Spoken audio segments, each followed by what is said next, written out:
Now for our story. It was almost 5 o'clock. There was a last-minute bustle on Wakefield's main street where people were hurrying through their shopping, storekeepers were adding up the day's receipts, and waitresses were busily preparing for the dinner rush. But in David Bowman's bank, there was silence. The money taken in during the day had been put away in the vaults, statements were filed, typewriters, so noisy during the day, were neatly shrouded in their covers. Everyone had gone home. That is, almost everyone. Over in the corner, Bill Meade was still bent over his desk, working in the little pool of light cast by a green-shaded lamp. Then there was a rattle at the outside door as David Bowman, Bill's employer, as well as Kit Meade's uncle, let himself into the bank.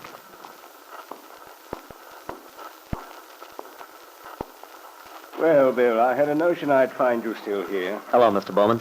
Still working on the loan for that Italian family, the Angelinos? Yeah, I was trying to figure out some way to give them a break. Now, they've had a lot of hard luck. I think they'd get back on their feet with a little help. Mm-hmm. Well, Bill, you know I trust your judgment. Whatever you think. Thanks, Mr. Bowman. I know you'll back me up. That's why I want to be extra careful. After all, I don't want to throw your money away. But I'm not worried about that, my boy. Not at all. So far, the loans you recommended have been fine. But I don't think you should overwork. It's not good for you. Why don't you close up shop now and let me give you a lift home? Well, I really ought to clean this thing Well, up. you put in a full day. Come along now. All work, you know. Yeah. Well, I'm afraid Jack's a pretty dull boy anyway these days. Dull? Well, I haven't seen you enough to keep track of how things are going for you lately, Bill. Has anything new developed? Yeah, in a way. I saw the attorney Angus McKillop again. Mm-hmm. That's so. And what did our canny Scotsman have to say? Nothing very encouraging. In fact, quite the opposite. I see. Well, that's too bad, Bill. I was thinking about it just today, hoping the whole mess might be settled before long. That's what I was hoping, too. But according to Mr. McKillop, it looks pretty discouraging.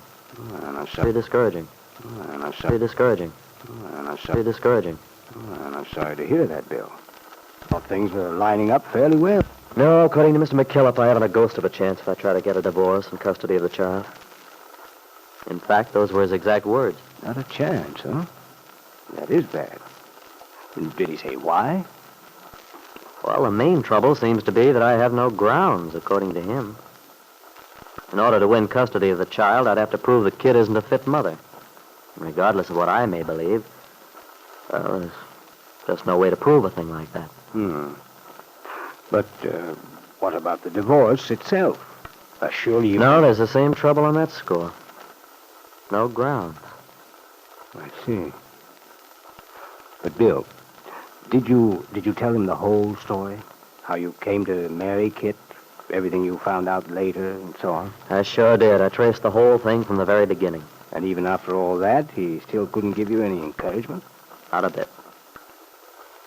In fact, he told me I should have accepted that proposition Ben Calvert made me. You mean Ben's proposal that Kit would get a quiet divorce if you'd promise not to sue for custody of the baby? Angus didn't say that. Yeah. It floored me, too, because the first time I talked to him, I had the impression he thought I might win. Of course, he didn't know the inside story then. No. Well, I'm very sorry to hear this, Bill. Very sorry indeed. I know you've been in a bad spot lately, and I did hope things would get cleared up. No, I'm really stymied. Because I know very well what's right, what should happen. Yet my hands are tied. There's not a darn thing I can do. It wouldn't be so bad if I weren't dead certain that the worst thing that could happen to that youngster would be to grow up under Ben's influence. Well, you know how I feel about that. I'm right with you. I know you are, Mr. Bowman. It helps a lot, too. I wish there was something I could really do. But if Angus doesn't think you have a chance, well, I'm afraid he knows what he's talking about. It's not as if he ever backs away from a good fight. Angus loved them. But on the other hand, if he sees the thing is hopeless... It's so crazy, though. I mean, knowing a thing and yet not being able to prove it. Of course, as he pointed out, that's the way it goes.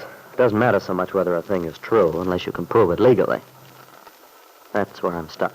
Yes, I'm afraid you are, boy. I only wish there was some way I could help you. Sure you don't want to go home now? No sense in your driving yourself like this? No, thanks, Mr. Bowman. I think I'll work a little while longer. Besides, it takes my mind off things. David Bowman gave Bill a little pat on the shoulder and then turned away. As he let himself out of the door and caught a last glimpse of the young man, Bill's head was again bent over the litter of papers on his desk. But somehow, Bill couldn't get his mind back to the problems of banking. His thoughts kept wandering to the problems of his personal life, which he and David had been discussing. Finally, he gave up with a sigh and decided to go home after all. As he came out to the street, a small figure appeared from the shadows near the window. Hi, Bill. Well, hello there, Billy. Gosh, I thought you'd never quit working tonight. You mean you've been waiting out here for me? Sure. I asked that man who came out a while ago if you were still there. He said yes, so I thought I'd stick around. Well, that was swell of you, Billy. But I hate to think of you standing out there in the cold. Heck, I didn't care. Mind if I walk along with you, Waze? No, wish you would. Okay, let's go. Okay. Oh, Bill, what's cooking? Anything new? Nothing much. I just felt sort of like talking to you tonight. Well, I'm glad you did, because you're exactly the fella I feel like talking to. Now, how's school? It's all right. Just all right? Oh, you know how it is, Bill. A guy gets tired of doing the same old thing day after day. Yeah, I know just what you mean. I don't mind arithmetic and geography, but I sure do hate English. That's funny. I was the same way. You were? Yeah. I remember those compositions. Gosh, yes. The subjects they give you. What I did on my vacation and my most embarrassing experience. I guess they use the same ones year after year. I never know what to say. My most embarrassing experience. Why, aren't you ever embarrassed? Nah. Oh, well, fella, before you know it, you'll be through school and out in the big, wide world. You ever think about what you want to be when you grow up? Well, I kind of think I'd like to build bridges. Oh, a civil engineer, maybe, huh? I guess. I like to make stuff. Yeah, I remember you made that pipe rack for your dad. Bill, here. Huh? What's this? Oh, it's just something I made for your kid. For my kid? Oh, say, that's swell of you, Billy. May I look at it? Sure. That's really why I waited for you tonight. Hope he'll go for it. How bold. Hey, that's swell. You think he'll like it? It's a battleship. Hey, look at all those portholes. I bored him one myself. The idea is, in case of attack, you can shoot right out of the sides there. Well, sure you can. I copied it after a picture in a magazine. Look at that red smokestack. Well, I figured when a kid's young like yours is, they like a lot of bright colors. Oh, I love it, Billy. And I certainly appreciate your thinking of us, too. Thanks a million. Heck, it was a lot of fun. Bill? Yeah? I was wondering if it'd be okay with you.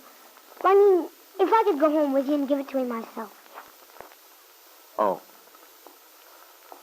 Well, that's a swell idea, Billy.